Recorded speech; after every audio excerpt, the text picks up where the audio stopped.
Bienvenidos a Liberen al Kraken. Yo soy Os Voltaire y a continuación traemos un relato de la pluma del jefe Vulcano. Que tengan buenas y terroríficas noches. Y antes, recuerden suscribirse, compartir y activar la campana de las notificaciones, ya que eso nos ayuda mucho para seguir creciendo en el canal y traerle más relatos. Recuerden seguirnos en nuestras redes sociales oficiales. Por el momento tenemos Facebook, facebook.com/El Ático del Kraken, con K. Y así nos encuentran para que nos manden sus relatos y poderles dar voz. Sin más que añadir, vamos a ello. El Parque del Seguro Social. Edelmira me mira con recelo. Dudó en contarme los hechos extraños que se suceden en la joyería. El guardia privado incomoda nuestra conversación. ¿Todo bien?, le pregunta a la vendedora. Sí, no hay problema, contesta la vendedora amablemente al guardia. Pues no soy la única, Hay muchos empleados que cuentan que pasan cosas muy raras aquí en la plaza, pero donde dicen que hay más energía extraña es en el estacionamiento. Ven sombras, escuchan quejidos, gritos, incluso un guardia nos contó que se ven luces en la madrugada, o que en ciertas zonas del estacionamiento los coches se apagan como si no tuviesen batería, y una vez fuera del estacionamiento funcionan con normalidad. ¿Y aquí en la joyería? ¿Qué le ha pasado? La mirada de Edelmira se pierde entre los reflejos del aparador izquierdo. Entre 1925 y 1933, los aficionados al béisbol se daban cita en el terreno conocido como Parque Franco Inglés, enclavado en la Ciudad de México. En esa época, era el principal escenario de la pelota caliente. En 1937, pasaría a llamarse Parque Delta.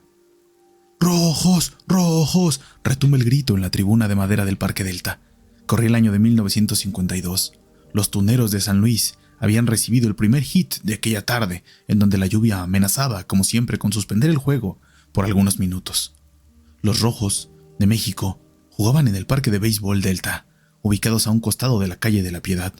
Faltarían 3 años para la inauguración oficial del Parque de Béisbol, ya con una infraestructura profesional y con el nombre que le daría lustre al béisbol hasta el año 2000. Aquella tarde de 1952, el mueble beisbolero marcaría su bautizo de sangre. El empresario Jorge Pasquel, dueño del terreno, fue criticado por ceder el mismo al Departamento Central del Distrito Federal, quien luego se lo cedería al Instituto Mexicano del Seguro Social. Aquella noche de 1952, don Jorge Pasquel fue notificado de la tragedia. Don Jorge, se cayeron las tribunas del Delta. Hay 2 muertos y muchos lesionados, le dijo un trabajador empapado en sudor desde la reja de su casa. Don Jorge se apresuró a ponerse el saco y salió sin demora. ¿Qué pasó? ¿Por qué se cayó?, pregunta don Jorge al aire, abriéndose paso entre la muchedumbre. ¡No, por Dios!, se hincó don Jorge Pasquel ante las 2 sábanas blancas cubiertas de sangre que cubrían a los 2 cuerpos inertes. No aguantó la tribuna, señor. Los Rojos estaban como locos brincando y de repente se vino abajo. Hay muchos heridos y estos 2 pobres cristianos que murieron aplastados, le decía alguien a espaldas del empresario. ¿Ya les avisaron a sus familiares? Ya, señor, ya vienen para acá. Hay muchos niños lesionados, don Jorge. Por favor, si hay que llevarlos a un hospital privado, no lo duden, sentenciaba, agitando las manos y vociferando aquella tarde de dolor en la capital mexicana. 3 años más tarde, el martes 8 de marzo de 1955, se inauguraba el Parque del Seguro Social con un encuentro entre los Gigantes de Tokio y una selección mexicana de alarido. Dicho evento no fue presenciado por don Jorge Pasquel, ya que, paradójicamente, falleció en su avión particular cuando volaba de su rancho a la capital mexicana, justo un día antes de la gran inauguración. Su cuerpo fue encontrado totalmente calcinado. El cronista Fray Nano invitaba a los 30,000 aficionados a ponerse de pie y guardar un minuto de silencio en memoria del empresario e impulsor de este deporte. Posteriormente, se procedió a entregarle a Beto Ávila el trofeo del atleta del año. Las acciones se sucedían de manera frenética.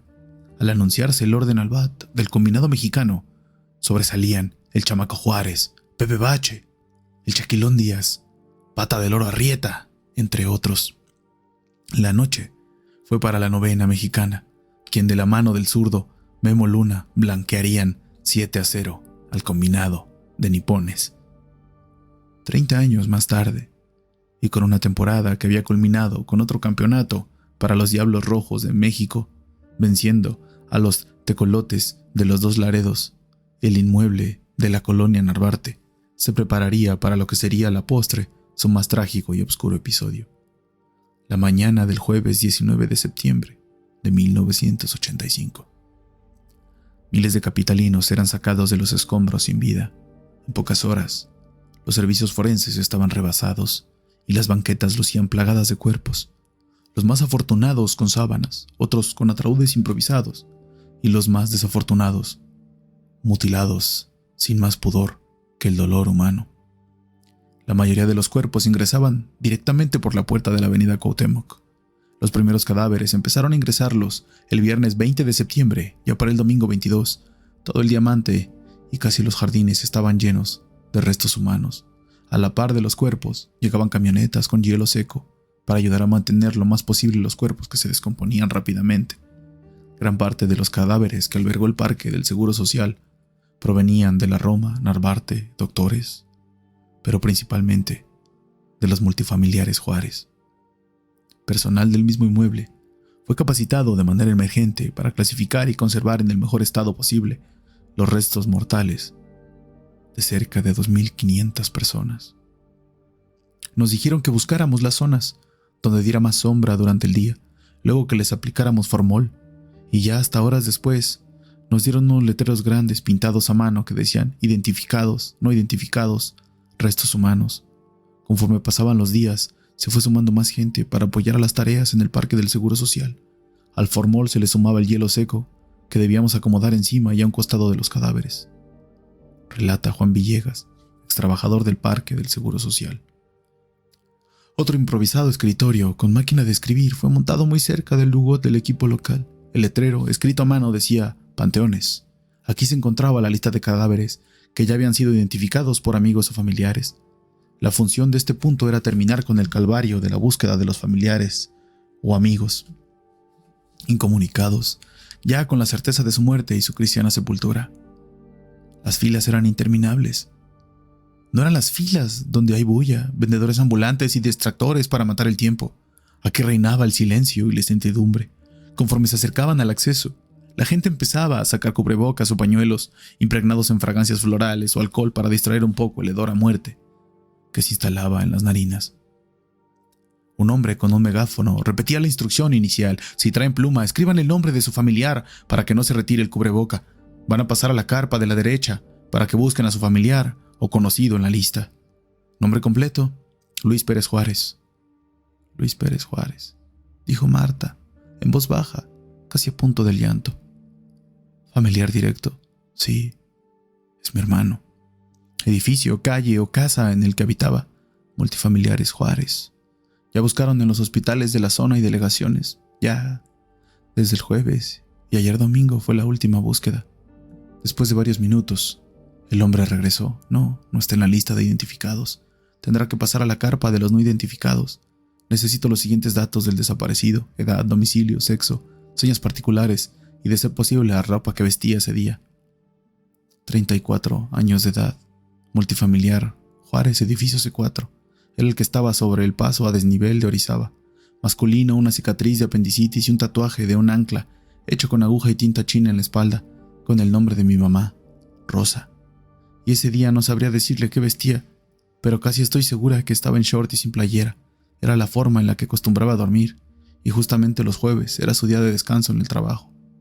Contestó con precisión y firmeza. Marta, clavando su mirada en quien la interrogaba, como si con esto su hermano saliera al paso para abrazarla. Marta, te voy a ser sincero. La mayoría de los cuerpos no identificados son de ese edificio, así que están separados por sexo y señas particulares. Si la bolsa no dice textualmente masculino y tatuaje de ancla, por favor no abra la bolsa. Será muy desagradable para usted ver qué hay dentro. Ver tantos restos humanos, además el olor es insoportable. Si encuentras la bolsa con los restos de tu hermano, levantas la mano y uno de nosotros se acercará para apoyarte con camilla. De todo corazón, espero que no esté aquí y que Dios quiera y siga con vida debajo de los escombros. Gracias. dijo Marta como si le hubiesen dictado su sentencia de muerte. Empezó a caminar por el primer pasillo de los varones. Algunas bolsas que no estaban bien cerradas dejaban ver rasgos faciales, mechones de cabello, cráneos deformes y otros signos de muerte. Por momentos tenía que detenerse ante otros familiares que hacían la misma penosa tarea. Su búsqueda se interrumpió por el llanto de una mujer que había encontrado a su madre. Tuvieron que cargarla y luego sacar el cuerpo en una camilla para seguir con el trámite en medio de aquel caos. A su derecha leyó una etiqueta que rezaba masculino multifamiliar Juárez, tatuaje en espalda. Faltaba la palabra ancla, pero no se pudo resistir a abrir la bolsa. Tuvo que meter sus manos entre el hombro y la cadera para girar el cuerpo. Marta respiró al ver aliviada que el tatuaje en el centro de la espalda era el de un dragón. Cerró la bolsa con esmero y siguió caminando con los ojos llenos de lágrimas. Hizo 2 veces el mismo recorrido con la esperanza de llevar a casa la noticia de que su hermano aún estaba vivo bajo los escombros o en algún hospital en calidad de desconocido ante la catástrofe. Marta se acercó al mismo joven que la había orientado. «No lo encontraste, ¿verdad?» «No. ¿Y ahora qué debo hacer?» «Queda la peor parte, la carpa de restos. Es lo más fuerte porque los cuerpos no están completos. Las familias quedan muy dañadas y encuentran a su familiar en esa zona. Ahí sí te debo acompañar». Marta asintió con la cabeza, sintiendo cómo el estómago le daba vueltas. Corrió a una esquina a vomitar. Trata de no leer de más. Quizá leas el nombre de algún vecino o vecina de tu hermano. Mientras menos información tengas y guardes, es mejor. ¿Eres psicólogo?, preguntó Marta. Pues sí, voy en 8º semestre, en la UNAM. No quiero ir a esa carpa. Tienes que hacerlo, Marta. No podrás vivir si te vas sin haber agotado la búsqueda. Marta le pidió el brazo al estudiante de psicología y empezaron la caminata por aquel valle de la muerte. Valle de muerte y desolación.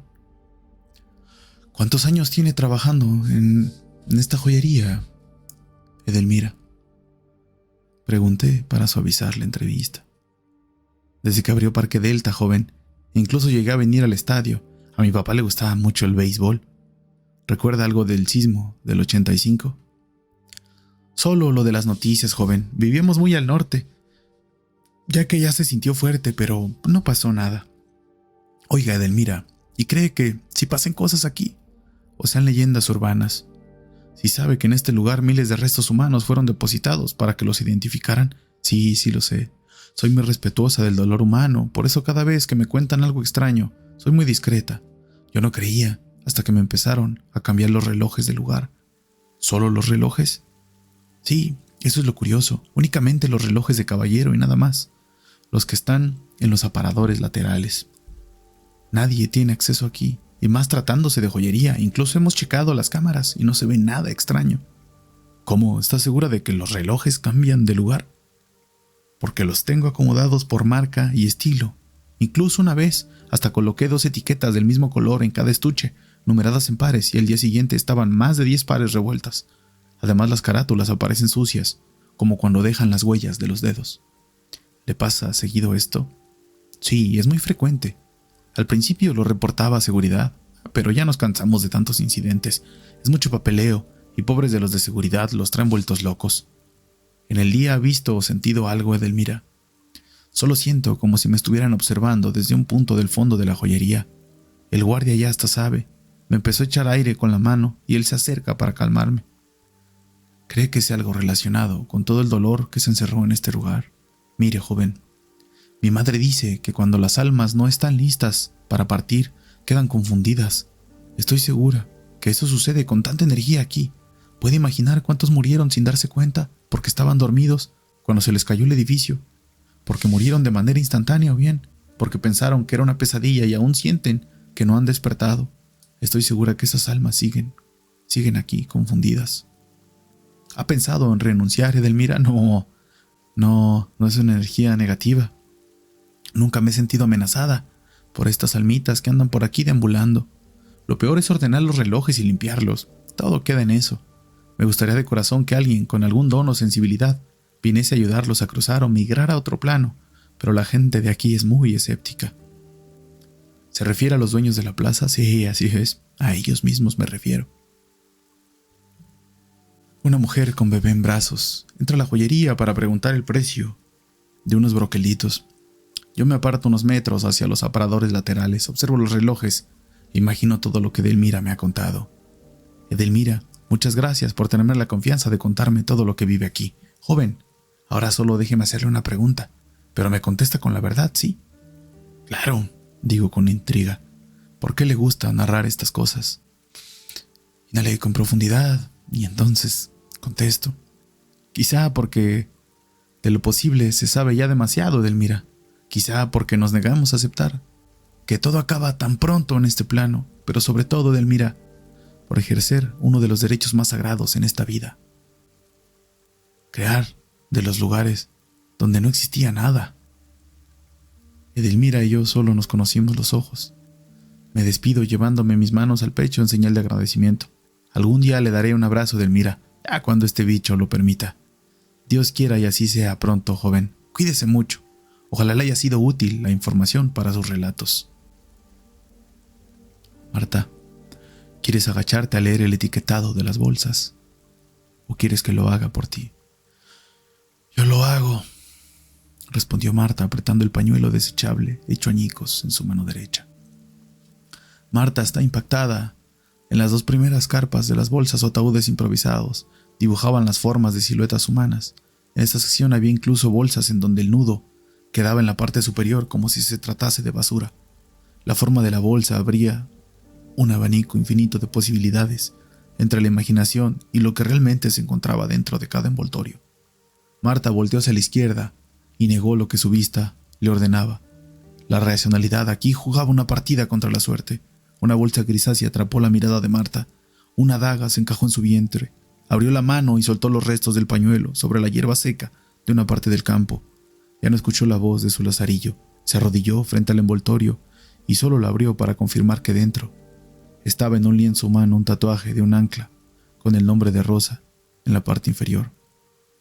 Solo los brazos de quien vivió la muerte masiva en aquellos días aciagos pudo sostenerla. Nos encantaría que Marta y Edelmira se conocieran. Sería fascinante que los dueños de la plaza o administradores accedieran a que alguien ayudara a cruzar otro plano de luz a esta multitud de almas. Sin embargo, somos solo una voz que narra y otra que escribe lo que se narra en medio de la penumbra de un ático, en la voz de Os Voltaire y el guardagujas de la noche, y desde una butaca difusa de un parque de béisbol para el ático del Kraken, el jefe Vulcano.